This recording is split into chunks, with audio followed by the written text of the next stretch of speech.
আসসালামু আলাইকুম দর্শক, যা ধারণা করা হচ্ছিল, যা আশঙ্কা করা হচ্ছিল, আমি নিজেও বলে রেখেছিলাম যে অভিনেত্রী এবং মডেল মেঘনা আলমকে ঘিরে মুখরোচক কোনো গল্প তৈরি করা হতে পারে। আমরা সেটাই দেখলাম।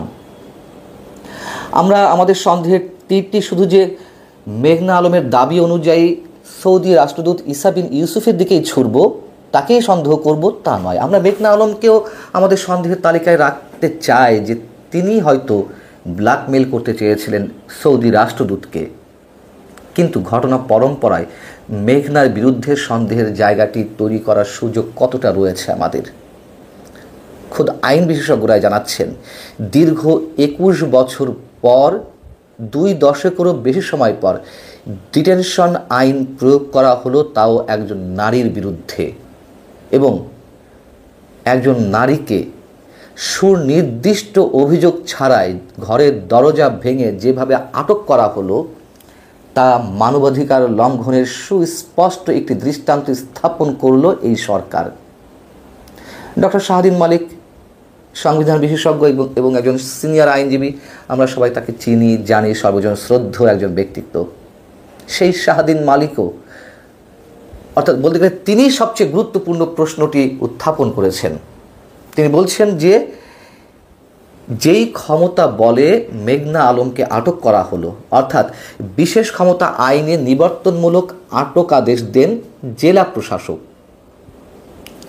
মানে মেঘনা আলমকে যে প্রক্রিয়ায় আটকের আদেশ দেওয়া হলো, এটি দিয়ে থাকেন জেলা প্রশাসক।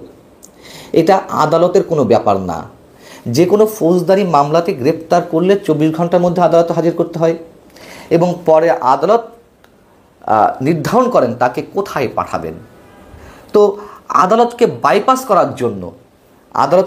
করার জন্যই বিশেষ ক্ষমতা আইনে এই যে নিবর্তনমূলক, মানে এক ধরনের জোর জবরদস্তিমূলক আইন তৈরি করা হয়েছিল। তাহলে মেঘনা আলমকে আটক আদেশ কে দিলেন এক্ষেত্রে?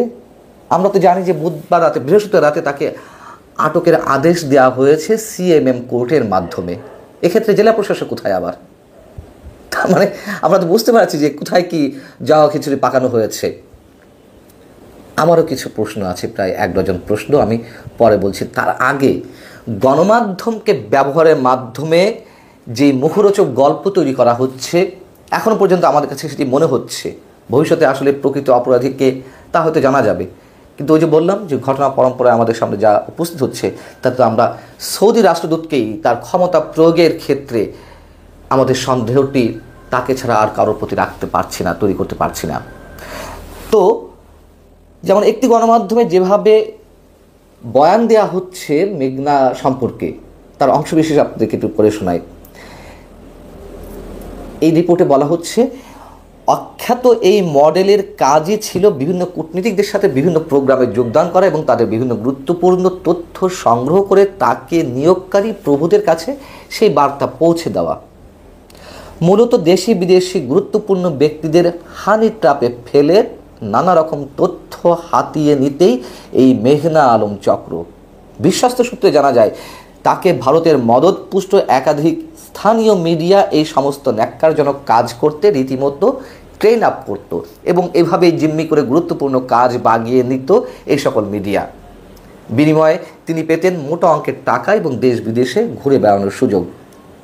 আর একটা অংশে বলা হচ্ছে, মানে এখানে তো বোঝা গেল সেই বিগত আওয়ামী লীগকে দায়ী করা হচ্ছে বা আওয়ামী লীগ তাদের বন্ধু মনে করে ভারতের প্রসঙ্গে এখানে নিয়ে আসা হয়েছে। আচ্ছা, এখানে বলা হচ্ছে যে সৌদি রাষ্ট্রদূত ঈসা বিন ইউসুফ পররাষ্ট্র মন্ত্রণালয়কে, মানে আমাদের পররাষ্ট্র মন্ত্রণালয়কে অনানুষ্ঠানিকভাবে জানিয়ে রেখেছিলেন একজন নারী আর্থিক সুবিধা নেওয়ার জন্য তার সঙ্গে প্রতারণার চেষ্টা করছেন। শব্দগুলো খেয়াল করেন। তাকে বিভিন্ন হুমকি দিচ্ছেন। এরপরই নড়ে চড়ে বসে পুলিশ স্বরাষ্ট্র মন্ত্রণালয়ের নির্দেশে, অর্থাৎ আমরা এখানে কোনো ব্যক্তি বিশেষ খুঁজে পাচ্ছি না, খোদ রাষ্ট্র এর সঙ্গে জড়িত হয়ে পড়েছে। স্বরাষ্ট্র মন্ত্রণালয়ের নির্দেশে পুলিশ বিষয়টি খতিয়ে দেখতে গিয়ে রাষ্ট্রদূতের সঙ্গে মেঘনা আলমের যোগাযোগ থাকার বিষয়টি জানতে পারে। বেশ ভালো কথা। পুলিশ মেঘনা আলমের পরিবারের মাধ্যমে বিষয়টি সুরাহার চেষ্টা করে, তবে এই উদ্যোগ ব্যর্থ হয়ে নাকি কূটনৈতিক আন্তর্জাতিক কূটনৈতিক সম্পর্ক এবং ব্যবসায়িক স্বার্থ রক্ষার্থেই মেঘনা আলমকে আটক করা হয়। এখন যে কথাটি বলছিলাম, আমার যে প্রশ্নগুলো ছিল, এই যে বয়ানটি একটি পত্রিকার মাধ্যমে বা কোনো কোনো গণমাধ্যমের মাধ্যমে আমাদের সামনে হাজির করা হচ্ছে, তার থেকে যদি আমি এই প্রশ্নগুলো তুলি, তা কি খুব অযৌক্তিক হবে? প্রথম প্রশ্ন, দেশি বিদেশি আর কোন কূটনীতিক বা গুরুত্বপূর্ণ ব্যক্তি মেঘনা সম্পর্কে অভিযোগ করেছেন, তা কি স্পষ্ট করে আমাদের জানাবেন? না জানালে আমরা ধরে নেব এটি সম্পূর্ণ ভুয়া। 2, সৌদি ওই রাষ্ট্রদূতের বিরুদ্ধে যদি কোনো তথ্য মেঘনা আলমের কাছে থেকেই থাকে, সেগুলো কি? আর কিছু তথ্য প্রমাণ তো অবশ্যই মেঘনার কাছে ছিল, নইলে দরজা ভেঙেই পুলিশ তার ল্যাপটপ মোবাইল কেন সিজ করবে? 4, ডিএমপির ভাষ্যে রাষ্ট্রীয় নিরাপত্তা বিঘ্নিত করা, গুরুত্বপূর্ণ ব্যক্তি সম্পর্কে মিথ্যাচার ছড়ানোর মাধ্যমে আন্তঃরাষ্ট্রীয় সম্পর্কের অবনতির অপচেষ্টা এবং দেশকে অর্থনৈতিকভাবে ক্ষতিগ্রস্ত করার ষড়যন্ত্রে লিপ্ত থাকার অভিযোগে অভিনেত্রী মেঘনা আলমকে নিরাপত্তা হেফাজতে নেওয়া হয়েছে। মেঘনা রাষ্ট্রবিরোধী কোনো কর্মকাণ্ডে যদি জড়িত থেকেই থাকে বা অভিযুক্ত হয়ে থাকেন, তাহলে পুলিশ তার বিরুদ্ধে কেন কোনো মামলা করলো না? তার বিরুদ্ধে তো তখন রাষ্ট্রদ্রোহী মামলাই করা যায়, কেন মামলা ছাড়া তাকে আটক করলো? আচ্ছা, সৌদি রাষ্ট্রদূত ইসা বিন ইউসুফ যে বয়ানটি এসেছে ইনকিলাবের একটি রিপোর্টের, সেই অনুযায়ী যদি প্রশ্ন করি, পররাষ্ট্র মন্ত্রণালয়ের সৌদি রাষ্ট্রদূতের যে অভিযোগ, সেটি কি লিখিত কোনো অভিযোগ ছিল? যদি উত্তরটি আমরা পেয়েই গেছি যে অনানুষ্ঠানিকভাবে জানিয়ে রেখেছিল পররাষ্ট্র মন্ত্রণালয়, কেন অনানুষ্ঠানিকভাবে জানালো? এত গুরুত্বপূর্ণ অপরাধী যদি মেঘনা আলম হয়েই থাকেন, যাকে ডিটেনশন দেওয়া হলো, 21 বছর পরে এই আইনটি প্রয়োগ করা হলো, কেন তিনি আনুষ্ঠানিকভাবে জানাননি? 6, এমন গুরুতর কোনো অভিযোগ থাকলে তিনি নিজে কেন মামলা করেননি? 7, সৌদি রাষ্ট্রদূতের অভিযোগের প্রেক্ষিতে পুলিশ মেঘনা আলমের পরিবারের মাধ্যমে বিষয়টি সুরাহার চেষ্টা করে ব্যর্থ হয়, এ কথা আমাদের বিশ্বাস করতে হবে। 8, পুলিশ কেন ওয়ারেন্ট ছাড়া তাকে আটক করতে গেল, যেখানে আদালতের সুস্পষ্ট নির্দেশনা রয়েছে ওয়ারেন্ট ছাড়া এবং পোশাক ছাড়া, মানে সাদা পোশাকে কোনো পুলিশ কাউকে গ্রেপ্তার করতে পারবে না। আওয়ামী লীগ আমলে ভারতের কোনো কূটনীতিক যদি এই ধরনের অপকর্মের সঙ্গে যুক্ত হয়েছেন এমন অভিযোগ উঠত, আমরা তাহলে আওয়ামী লীগকে কী বলতাম? ভারতের দালাল। আরও একবার চিৎকার করে জানান দিতাম সবাইকে, এই যে আওয়ামী লীগ ভারতের দালাল হয়ে ভারতের কূটনীতিককে রক্ষা করার জন্য কী করছে।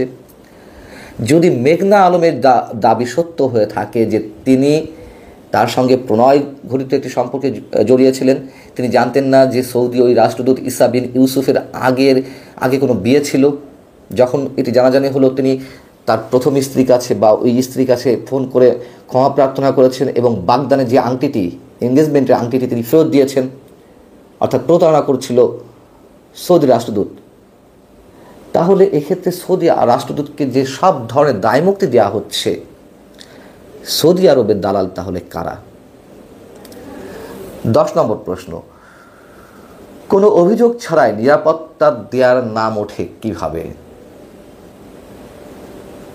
মানে অভিযোগ নিয়ে নিরাপত্তা দেওয়া হয় কিভাবে? তার মানে আমরা কি ধরে নেব যে আওয়ামী লীগ আমলে শেষ দিকে কোটা বিরোধী আন্দোলনের সময় 6 সমন্বয়কে যে নিরাপত্তা দেওয়ার নামে হেফাজতে রাখা হলো, সেরকমই আর একটা কাহিনী এটি হচ্ছে? সেটি যে কী ছিল তা তো আমরা জানতাম। আচ্ছা, 11 নম্বর প্রশ্ন, মেঘনা এমনই ভয়ঙ্কর, এতই ভয়ঙ্কর যে তার বিরুদ্ধে 21 বছর পরে এসে ডিটেনশন আইন প্রয়োগ করতে হলো। বাংলাদেশ মহিলা আইনজীবী সমিতির সাবেক সভাপতি এবং মানবাধিকার কর্মীর একটা উক্তি দিয়ে শেষ করছি। সালমা আলী তিনি বলছেন যে মেঘনাকে যদি আদালতে উপস্থাপন করতেই হয় তাহলে রাতে কেন, সকাল পর্যন্ত অপেক্ষা করতে পারত আইন শৃঙ্খলা রক্ষাকারী বাহিনী। এত তাড়াহুড়ার কী ছিল? প্রয়োজনে তার বাসা ঘেরাও করে রেখে কাজটা তো সকালে করলেই হতো। অর্থাৎ যে প্রশ্নগুলো করলাম তার উত্তর কি পাওয়া যাচ্ছে? তবুও আমরা সবাই চুপ, আমরা সবাই নীরব, মানবাধিকার কর্মীরা নীরব, এবং এদেশের সুশীল সমাজ এখনও মুখ খোলেনি মেঘনা আলমের বিষয়ে। যেটুকু হচ্ছে বিক্ষিপ্তভাবে দু একজন কথা বলছেন। আল্লাহ হাফিজ, ভালো থাকুন সবাই।